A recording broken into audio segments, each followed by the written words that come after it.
아버님 금치산 선고 신청해야겠어요. 아버지, 대체 무슨 짓을 하신 겁니까?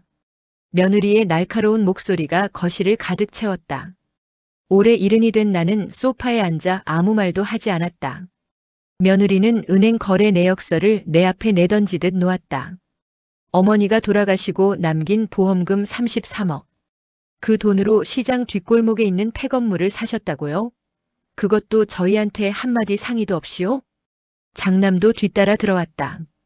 그의 얼굴에는 실망과 분노가 뒤섞여 있었다. 아버지, 그 건물이 뭔지 아십니까? 20년 전에 폐쇄된 낡은 건물이에요. 재개발도 안 되는 땅이고요. 부동산 사기라고요, 사기. 속으로 생각했다. 아내가 살아있었다면 이 일이 이렇게까지 커졌을까? 짐이 되지 않으려 했는데. 며느리가 바닥에 주저앉으며 소리쳤다. 아버지, 솔직히 말씀해 주세요. 누가 아버지를 속인 겁니까? 아니면. 그녀는 잠시 말을 멈추더니 냉정하게 말을 이었다. 치매 검사를 받으셔야 할 것 같습니다. 최악의 경우 저희는 아버지를 금치산자로 신고할 수밖에 없어요. 금치산자. 그 단어가 귓가에서 맴돌았다.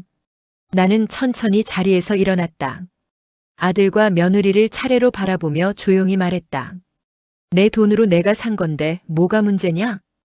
어머니 돈이잖아요. 어머니가 가족들을 위해 남긴 돈이라고요. 며느리의 목소리가 떨렸다. 나는 더 이상 대답하지 않고 방으로 들어갔다. 문을 닫는 순간 거실에서 며느리가 흐느끼는 소리가 들려왔다. 다음 날 아침 6시. 나는 평소처럼 일어나 세수를 하고 낡은 작업복을 입었다. 아내가 생전에 입지 말라고 했던 기름때가 잔뜩 묻은 그 작업복이었다. 아버지, 어디 가세요? 둘째 아들이 현관에서 나를 막아섰다. 산책. 작업복 입고 산책을요? 아버지, 혹시 그 건물에 가시는 거 아니에요? 나는 대답 대신 현관문을 열었다. 둘째는 내 팔을 붙잡았다.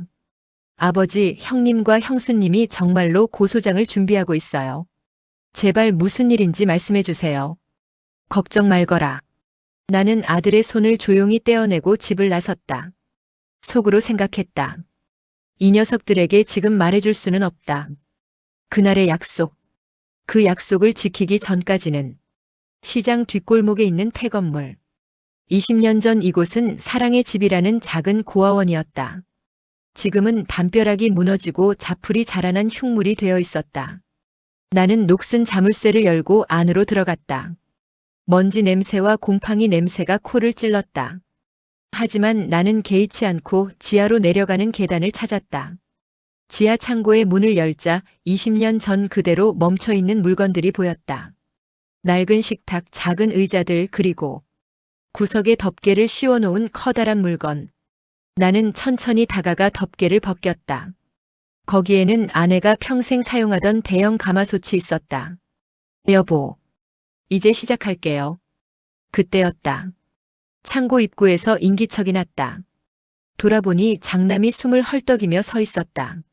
아버지, 여기서 뭐 하시는 겁니까? 장남의 눈이 가마솥과 나를 번갈아 보았다. 나는 아무 대답도 하지 않고 가마솥을 들어 올렸다. 무거웠다. 70세 노인이 들기에는 무리였지만 나는 이를 악물고 계단을 올라갔다. 아버지, 위험해요. 장남이 소리쳤지만 나는 멈추지 않았다. 일주일이 지났다. 나는 매일 아침 폐건물에 가서 청소를 했다. 그리고 시장에 들러 같은 물건들을 샀다. 떡집에서 쌀가루 10kg, 기름집에서 식용유 5L, 반찬 가게에서 김치와 반찬들. 어르신 또 오셨어요? 이번 주만 3번째신데. 떡집 주인이 의아한 표정으로 물었다. 그래. 같은 거 줘. 근데 이렇게 많이 사시면 어디다 쓰세요? 나는 대답 없이 현금을 꺼냈다. 카드는 사용하지 않았다. 거래 내역이 남는 게 싫었다. 시장에는 곧 소문이 퍼졌다. 저 양반 노망 난 거 아냐? 매일 같은 물건을 사서 어디론가 가더라고. 돌아가신 마누라 생각에 미친 거래.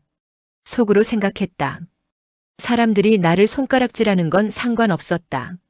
내 손에 묻은 이 기름 냄새와 땀이 내가 살아있다는 그리고 죽은 아내의 꿈을 이루고 있다는 것을 느끼게 해줄 뿐이었다. 어느 날 저녁 둘째 아들이 찾아왔다. 그는 내 앞에 무릎을 꿇었다. 아버지. 둘째의 목소리가 떨렸다. 형님과 형수님이 경찰에 아버지를 신고하려고 해요. 횡령이랑 사기죄로요. 아버지가 누군가에게 돈을 뜯기고 있다고 생각하시나 봐요. 그래. 아버지 제발요. 저한테만이라도 말씀해 주세요. 대체 무슨 일이신지. 나는 둘째의 어깨에 손을 올렸다. 아빠는 정신 멀쩡하다. 걱정하지 마라. 그럼 왜 매일 그 건물에 가시는 거예요? 왜 시장에서 같은 물건만 사시는 거예요? 때가 되면 알게 될 거다. 둘째는 고개를 떨구며 눈물을 흘렸다. 형수님이 내일 경찰서에 가신대요. 제가 막을 수가 없어요. 경찰이 집으로 왔다. 김철수 씨 맞으시죠? 가족분이 신고를 하셨는데요. 최근 이상한 금융거래가 있다고 해서 확인차 왔습니다. 젊은 경찰관이 신분증을 보여주었다. 나는 고개를 끄덕였다. 아니, 경찰까지 부르시면 어떡해요? 며느리가 당황한 표정으로 말했지만 장남이 그녀의 팔을 잡았다. 우리가 신고한 거잖아. 아버지가 사기를 당하고 계신 것 같다고. 경찰관이 통장 거래 내역을 펼쳤다. 김철수 씨 최근 한 달 동안 약 3억 원이 현금으로 인출됐네요. 이 돈을 어디에 사용하셨습니까? 나는 침묵했다. 답변을 안 하시면 수사에 협조하지 않는 것으로 간주됩니다. 혹시 누가 협박을 했습니까? 아니면 사기를 당하신 겁니까? 아무도 날 속이지 않았어. 그럼 그 많은 돈을 뭐에 쓰신 겁니까? 나는 경찰관을 똑바로 쳐다봤다. 내 돈 내가 쓰는데 신고 대상입니까? 경찰관이 난처한 표정을 지었다. 그때 며느리가 끼어들었다. 그 돈은 어머니 돈이에요. 어머니가 가족을 위해 남긴 보험금이라고요. 법적으로는 배우자인 제가 수령인입니다. 내 목소리는 차가웠다. 며느리의 얼굴이 새하얗게 질렸다. 경찰관이 한숨을 쉬었다. 가족 간의 문제는 저희가 개입하기 어렵습니다만 혹시 건강상 문제가 있으시다면 치매 검사 받으라는 겁니까? 그건 아니지만 속으로 생각했다. 이 세상이 나를 범죄자로 몰아도 좋다. 하지만 아내와의 약속은 자식들의 눈물보다 무겁다. 바로 그때였다. 갑자기 기침이 터져 나왔다. 심한 기침이었다. 손으로 입을 가렸는데 손바닥에 붉은 것이 묻어났다. 피었다. 아버지. 둘째가 소리치며 달려왔다. 나는 그대로 바닥에 쓰러졌다. 병원 응급실. 의사가 CT 결과를 들고 가족들 앞에 섰다. 환자분께서 폐암 3기 진단을 받으셨네요. 그것도 6개월 전에요. 뭐라고요? 장남이 믿을 수 없다는 표정으로 물었다. 환자분이 치료를 거부하셨습니다. 6개월 전 진단 당시 적극적인 치료를 권했지만 본인이 완강히 거부하셨어요. 며느리가 손으로 입을 막았다. 둘째는 그 자리에서 주저앉았다. 그럼 아버지가 그걸 아시고도 네, 알고 계셨습니다. 남은 시간이 많지 않다는 것도요. 의사가 물러가고 가족들은 말을 잃었다. 그때 둘째가 조용히 말했다. 형님, 저 어제 아버지 방을 정리하다가 이걸 찾았어요. 둘째가 꺼낸 것은 오래된 보험 증서였다. 이게 뭔데? 장남이 받아들었다. 보험 증서를 펼치는 순간 그의 눈이 커졌다. 이건 어머니가 20년 전에 가입하신 보험이네. 수령이니. 아버지? 네. 보험금 33억 원. 어머니가 돌아가시면서 아버지한테만 전달된 거예요. 며느리가 보험 증서를 빼앗듯 가져갔다. 잠깐만요. 여기 메모가 있어요. 보험 증서 뒷면에는 아내의 손글씨로 메모가 적혀 있었다. 여보, 이 돈은 우리 둘만의 비밀이에요. 아이들한테는 비밀로 해주세요. 그리고 이 돈으로 우리가 함께 꿈꿨던 그 일을 해주세요. 제가 먼저 가더라도 당신이 꼭 이뤄주세요. 사랑해요. 며느리의 손이 떨렸다. 장남이 벽에 주먹을 쳤다. 대체 어머니와 아버지가 함께 꿈꿨던 게 뭡니까? 왜 그 흉물 같은 건물을 사신 겁니까? 그때 병실 문이 열리고 간호사가 나왔다. 환자분이 깨어나셨습니다. 나는 병상에 누워 천장을 바라보고 있었다. 가족들이 들어왔다. 장남, 며느리, 둘째. 모두 눈이 빨갛게 충혈되어 있었다. 아버지. 둘째가 먼저 다가와 내 손을 잡았다. 왜 말씀 안 하셨어요? 아프신 거. 말하면 달라질 게 있나? 내 목소리는 쉬어 있었다. 장남이 보험 증서를 들고 왔다. 아버지, 이제 말씀해 주세요. 어머니와 약속하신 게 뭡니까? 왜 그 건물을 사신 겁니까? 나는 천천히 눈을 감았다. 30년 전 기억이 떠올랐다. 그 건물은 너희 어머니가 봉사하던 곳이었다. 봉사요? 30년 전 사랑의 집이라는 작은 고아원이었지. 너희 어머니는 매주 그곳에 가서 아이들 밥을 해주셨어. 며느리가 의자를 당겨 앉았다. 그래서요? 어느 날 너희 어머니가 내게 말했어. 여보, 저 아이들 보면 가슴이 아파요. 따뜻한 밥 한 끼 제대로 못 먹는 아이들이 너무 많아요. 내 목소리가 떨렸다. 그리고 너희 어머니는 꿈을 이야기했지. 나중에 여유가 생기면 저 아이들을 위한 따뜻한 밥집을 하고 싶다고. 누구든 와서 따뜻한 밥을 먹을 수 있는 곳을 만들고 싶다고. 속으로 생각했다. 이 돈은 자식들의 돈이 아니었다. 이 돈은 아내의 꿈이었다. 그리고 나는 이제 그 꿈을 대신 살아주고 있을 뿐이다. 장남이 고개를 저었다. 하지만 아버지, 그건 30년 전 이야기잖아요. 그 고아원은 이미 문을 닫았고. 맞아. 문을 닫았지. 20년 전에 문을 닫았지. 나는 눈물을 삼키며 말을 이었다. 너희에게는 동생이 있었다. 병실이 조용해졌다. 셋째. 민수라는 이름이었지. 며느리가 입을 막았다. 장남과 둘째는 말을 잃었다. 30년 전 우린 너무 가난했다.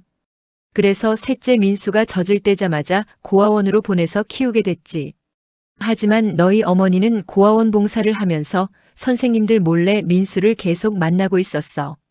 셋째는 태어날 때부터 몸이 약했어. 병원비가 없어서 제대로 치료도 못 받았지. 내 목소리가 끊겼다. 그 아이가 가장 좋아했던 게 뭔지 아나? 너희 어머니가 고아원에서 해주던 따뜻한 떡이었어. 기름진 반찬이었어. 하지만 우린 그것조차 제대로 먹이지 못했다. 아버지, 민수는 겨우 9살에 세상을 떠났다. 그날 너희 어머니가 고아원에서 민수를 안고 울었어. 내가 이 아이한테 어미로서 따뜻한 밥 한 끼도 제대로 못 해줬다고. 눈물이 뺨을 타고 흘러내렸다. 그게 너희 어머니 평생의 한이었다. 그래서 약속했지. 나중에 여유가 생기면 민수 같은 아이들이 배불리 먹을 수 있는 곳을 만들자고. 며느리가 흐느끼기 시작했다. 그래서 매일 시장에서 떡과 기름을 사오신 거예요? 응. 민수 기일이 다가오고 있었거든. 30년 만에 민수한테 따뜻한 밥을 차려주고 싶었다. 장남이 벽에 기대어 섰다. 그의 어깨가 떨리고 있었다. 그럼 우리한테는 왜 말씀 안 하신 겁니까? 너희는 민수를 기억하지 못하잖니. 너희가 너무 어렸어. 그리고 나는 잠시 말을 멈췄다.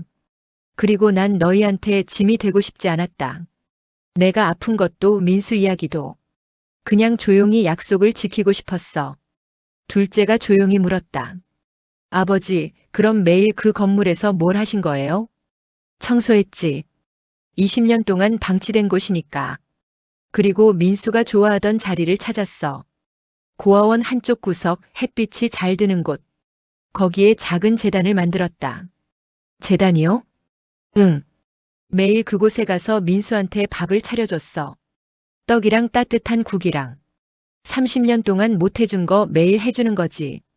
며느리가 눈물을 닦으며 말했다. 아버지, 저희가 너무 몰랐어요. 죄송해요.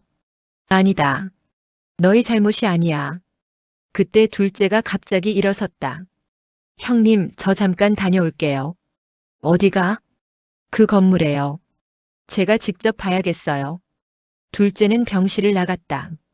1시간 후 둘째가 돌아왔다. 그의 손에는 낡은 봉투가 들려 있었다. 형님, 형수님. 이거 좀 보세요. 봉투를 열자 편지지가 나왔다. 내 손글씨였다. 사랑하는 아들들에게. 이 편지를 읽을 때쯤이면 아빠는 아마 병원에 있거나 이미 떠났을 거다. 미리 미안하다고 말하고 싶구나. 아빠가 산 그 건물은 흉물이 아니다. 그곳은 너희 어머니의 꿈이 담긴 곳이고 너희 동생 민수의 마지막 추억이 있는 곳이다.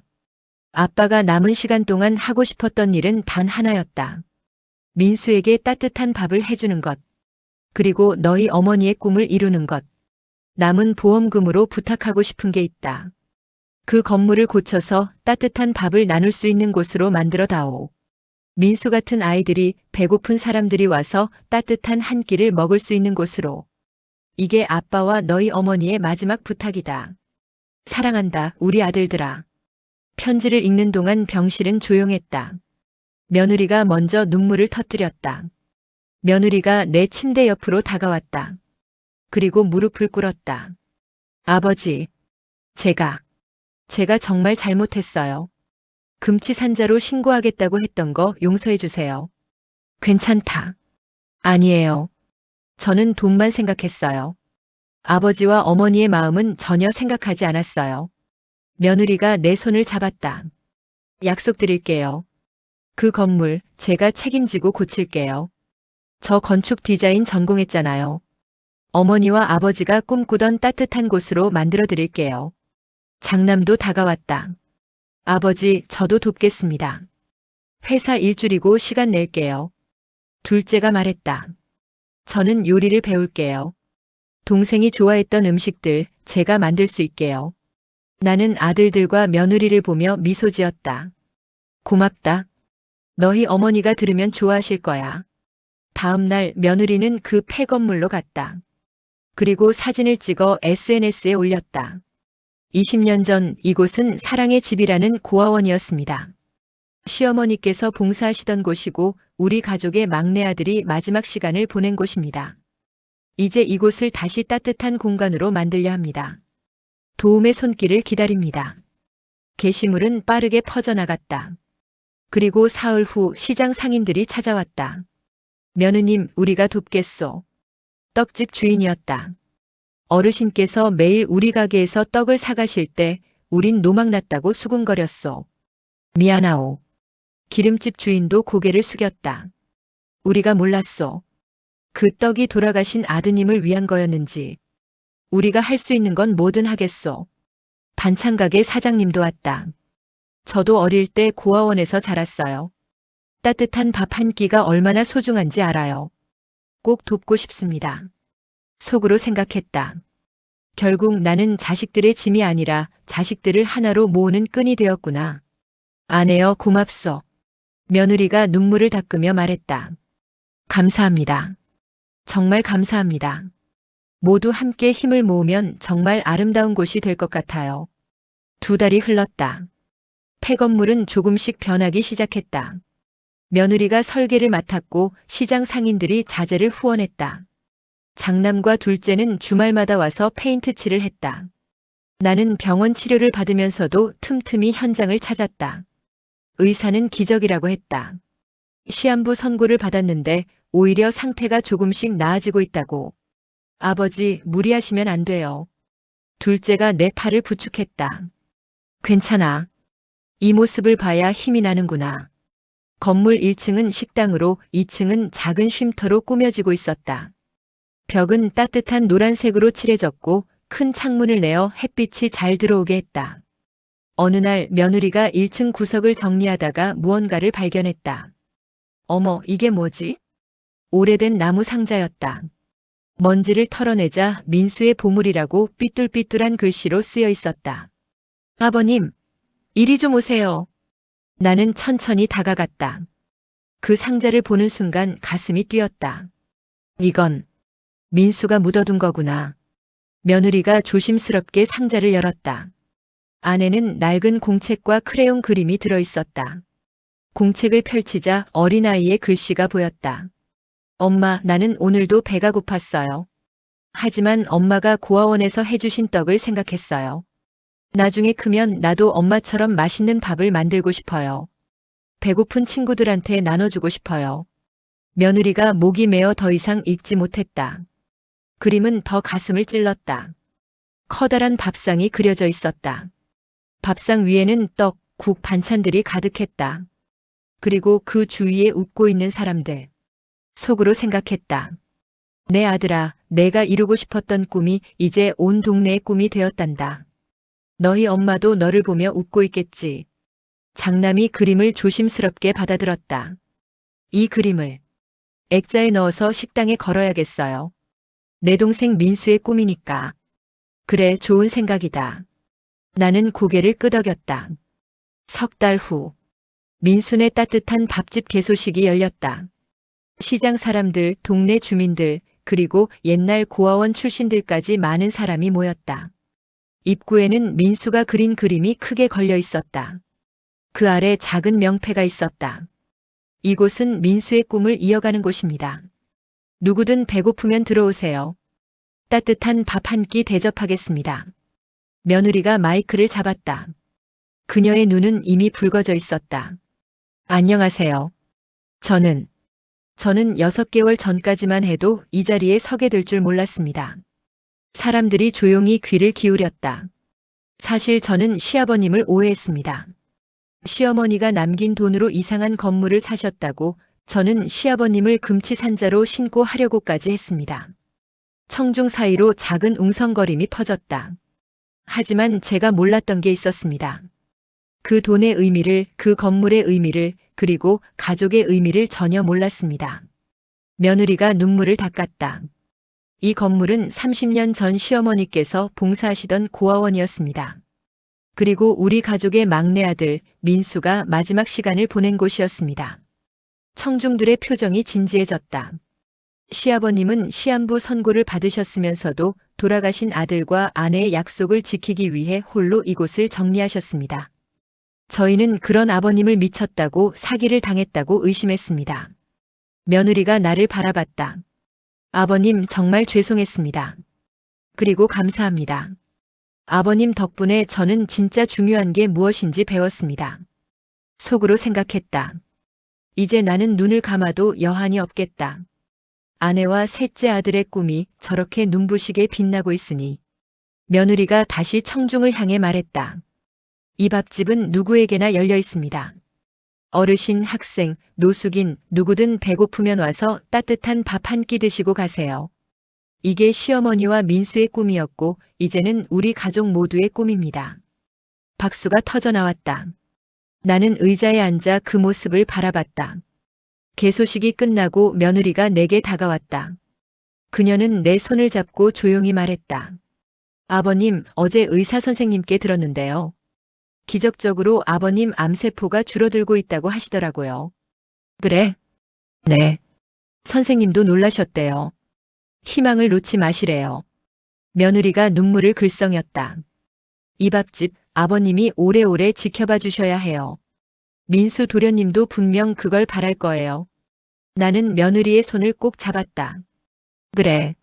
좀 더 살아봐야겠구나. 1년이 흘렀다. 민수네 따뜻한 밥집은 동네의 명소가 되었다. 매일 점심과 저녁이면 사람들로 붐볐다. 어르신들, 혼자 사는 학생들, 일용직 노동자들이 찾아와 따뜻한 밥을 먹었다. 나는 건강을 많이 회복했다. 의사도 놀라워할 정도였다. 암은 완전히 사라지지 않았지만 더 이상 악화되지도 않았다. 할아버지, 오늘은 떡 안 주세요? 꼬마 아이가 달려왔다. 나는 웃으며 떡 한 개를 건넸다. 그래, 여기 있다. 맛있게 먹어라. 감사합니다. 아이가 떡을 받아들고 폴짝폴짝 뛰어갔다. 그 모습을 보니 민수가 떠올랐다. 민수야, 보이니? 내가 나누고 싶었던 따뜻한 밥이 이렇게 많은 사람들에게 전해지고 있단다. 며느리가 앞치마를 두르고 부엌에서 나왔다. 아버님, 오늘 오신 분이 벌써 150명이 넘었어요. 재료를 더 사와야 할 것 같아요. 그래? 그럼 둘째한테 연락해봐라. 이미 형님이랑 같이 시장 가셨어요. 나는 식당 안을 둘러봤다. 벽에 걸린 민수의 그림, 웃으며 밥을 먹는 사람들, 봉사하는 자원봉사자들. 장남이 배식을 하고 있었다. 둘째는 설거지를 하고 있었다. 며느리는 새로운 손님을 맞이하고 있었다. 여보, 보고 있어요? 우리 아이들이 이렇게 훌륭하게 자랐어요. 저녁이 되어 손님들이 돌아가고 가족들이 한자리에 모였다. 아버지, 좋은 소식이 있어요. 장남이 서류를 꺼냈다. 시에서 저희 밥집을 사회적 기업으로 인정해준대요. 지원금도 나온다고 하고요. 그래, 잘 됐구나. 그리고요. 둘째가 덧붙였다. 다른 지역에서도 벤치마킹하러 오겠다고 연락이 왔어요. 민수 동생의 꿈이 전국으로 퍼질 것 같아요. 나는 천천히 고개를 끄덕였다. 그거면 됐다. 그거면 충분해. 밤이 깊어지고 모두가 돌아간 후 나는 혼자 민수의 그림 앞에 섰다. 그림 속 따뜻한 밥상을 바라보며 중얼거렸다. 민수야, 아빠가 약속 지켰다. 너랑 엄마랑 함께 꿈꿨던 것 이렇게 이뤘단다. 그림 속 아이들이 웃고 있는 것 같았다. 여보, 나는 하늘을 올려다봤다. 당신이 남긴 33억보다 더 큰 보물은 이 따뜻한 밥상 위에서 매일 피어나는 자식들의 웃음과 나눔의 마음이었소. 이제야 당신의 꿈이 완성되었소. 밤하늘에 별이 반짝였다. 아내와 민수가 거기서 웃고 있는 것만 같았다. 나는 천천히 집으로 향했다. 걸음은 느렸지만 마음은 가벼웠다. 이제 나는 짐이 아니었다. 나는 가족을 이어주는 사람이었고 꿈을 전하는 사람이었다. 그것으로 충분했다. 이야기 재밌게 보셨나요? 진정한 유산은 통장 잔고가 아니라 마음속에 남겨진 약속일지도 모릅니다. 한 노인의 마지막 약속이 가족을 하나로 모았습니다. 그리고 그 약속은 이제 수많은 사람들의 따뜻한 내일이 되었습니다. 오늘도 민순의 따뜻한 밥집에는 따뜻한 밥 냄새가 가득합니다. 그리고 그 냄새는 사랑의 냄새입니다. 끝까지 청취해 주셔서 감사합니다. 구독과 좋아요 부탁드리며 더 좋은 이야기로 찾아뵙겠습니다.